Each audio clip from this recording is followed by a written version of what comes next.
Selamat pagi anak-anak ibu semua, salam sejahtera untuk kita semua. Apa kabarnya hari ini? Semoga dalam keadaan sehat. Dan kita harus tetap bersyukur ya, walaupun keadaannya seperti ini. Ingat, tetap jaga kesehatan, selalu menggunakan masker, tetap jaga jarak, dan jangan lupa selalu cuci tangan sebelum melakukan aktivitas. Hari ini kita akan melakukan pembelajaran secara jarak jauh. Walaupun jarak jauh, tetap semangat belajar ya. Hari ini pembelajaran IPS untuk kelas 7. Baik, hari ini kita akan masuk pada materi letak dan luas Indonesia. Pada materi kali ini kita akan mempelajari tentang pemahaman lokasi melalui peta. Oke, di sini ada gambar peta. Jadi kalau kita perhatikan, peta adalah gambaran permukaan bumi pada bidang datar dan diperkecil dengan menggunakan skala. Di sini ada kembali muncul gambar peta. Untuk membuat peta yang baik itu memiliki komponen-komponen. Apa saja komponen peta?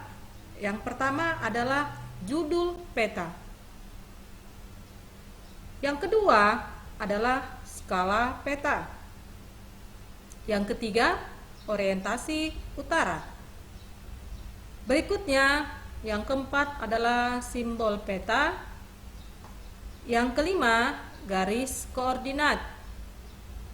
Yang keenam, insert peta. Ketujuh, legenda. Dan yang kedelapan, sumber peta. Kita akan membahasnya satu persatu. Judul peta. Apa itu judul peta? Judul peta adalah menunjukkan isi suatu peta.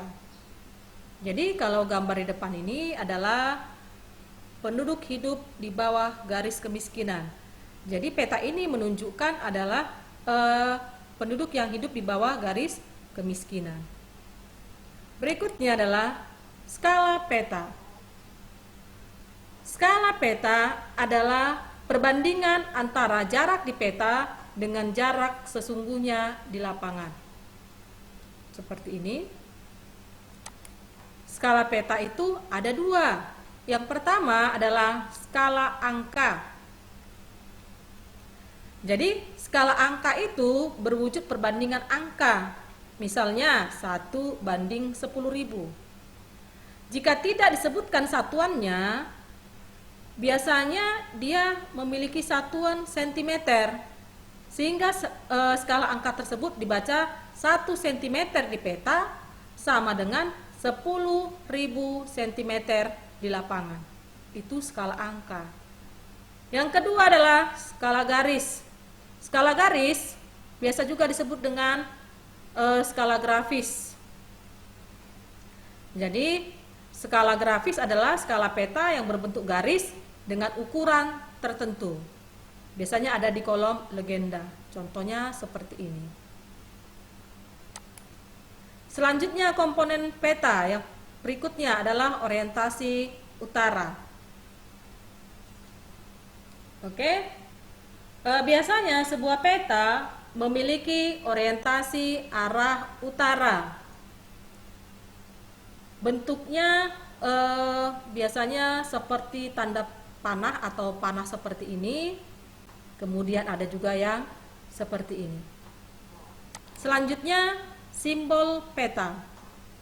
Simbol peta itu ada 4. Yang pertama lah simbol titik, simbol garis, simbol warna, dan simbol area. Kita bahas yang pertama adalah simbol titik.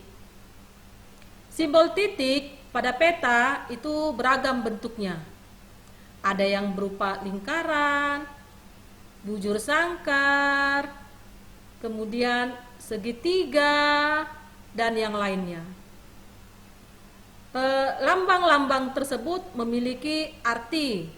Contoh, yang lingkaran tadi itu ada yang ibu kota provinsi atau ibu kota kabupaten. Yang kedua adalah simbol garis. Simbol garis dapat digambar dalam beragam bentuk dan ketebalan. Jadi, simbol garis tadi biasanya menunjukkan jalan, kemudian batas negara, batas provinsi, ataupun batas daerah. Berikutnya adalah simbol warna. Dalam simbol warna itu digunakan pada peta dengan aturan-aturan tertentu. Jadi ini menunjukkan ketinggian suatu tempat ataupun kedalaman. Kemudian simbol area. Simbol area digambar pada peta biasanya berupa ilustrasi yang ada di lapangan dan juga memiliki aturan-aturan tertentu. Contohnya ini warna biru seperti ini itu menunjukkan danau, kemudian jika seperti ini itu menunjukkan rawa. Komponen peta berikutnya adalah garis koordinat. Garis koordinat ini pada peta menunjukkan garis khayal, yaitu berupa koordinat dalam bentuk garis lintang dan garis bujur. Garis lintang dan garis bujur. Kemudian sebagai contoh, yang terletak pada lintang tropis akan memiliki karakteristik iklim tropis. Contoh seperti ini. Pada lintang 0, maka dia akan memiliki iklim tropis. Garis koordinat komponen peta yang berikutnya adalah insert peta. Insert peta merupakan peta kecil yang ada pada sebuah peta untuk menunjukkan lokasi daerah yang dipetakan di antara lokasi lainnya yang lebih luas. Contoh seperti ini termasuk insert peta. Berikutnya adalah legenda. Legenda menunjukkan keterangan semua objek yang ada atau muncul pada muka peta. Pada legenda inilah pembaca peta dapat mengetahui tentang objek yang ada pada wilayah yang dipetakan. Contoh, jika seperti ini, maka dia adalah menunjukkan jalan utama dan sebagainya. Komponen yang terakhir adalah sumber peta. Sumber peta menunjukkan orang atau lembaga yang membuat peta. Dari sumber peta inilah diperoleh informasi untuk membuat peta, sehingga bisa dinilai peta dengan kualitas apa peta yang dihasilkannya. Oke, sampai di sini penjelasan Ibu. Oke, sekian dulu pembelajaran kita hari ini melalui video ini. Ibu harap pembelajaran hari ini bermanfaat. Jadi ketika sudah selesai menonton video ini, maka anak-anak ibu juga dipelajari bukunya ya nak. Jangan lupa ya, tetap semangat.